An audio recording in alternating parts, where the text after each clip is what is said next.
جی افضل امام صاحب السلام علیکم۔ جی السلام علیکم۔ وعلیکم السلام۔ جی میں افضل بات کر رہا ہوں لاس اینجلس سے۔ جی فرمائیے۔ مفتی صاحب کو بھی السلام۔ وعلیکم السلام۔ دو سوالات میرے چھوٹے سے تھے۔ ایک تو یہ کہ ڈارون کی جو تھیوری ہے، تھیوری آف ایوولوشن، اس کے اوپر اسلام کا کیا سٹینڈ ہے؟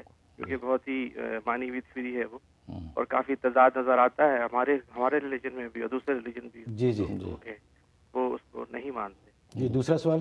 اور دوسرا سوال چھوٹا سا یہ ہے کہ اگر خواب میں کسی کو سانپ آتے ہیں اور وہ ڈستے ہیں تو اس کا کیا مطلب کیا ہے؟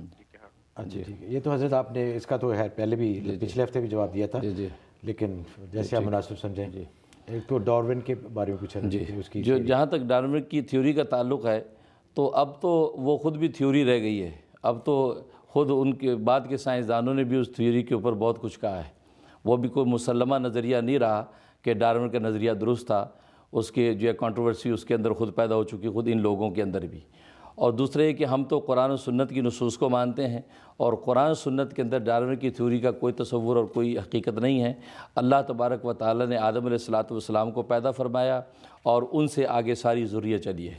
تو یہ کہنا کہ انسان جو ہے وہ بندر تھا اور بندر کی آگے جو ہے نسل چلی ہے، تو ڈارون کی تھیوری کا قرآن و سنت کی روح سے کوئی حیثیت نہیں ہے، بلکہ جیسے میں نے بتایا خود ان کے ہاں بھی یہ خود تھیوری اب یہ کنٹروورشل ہے۔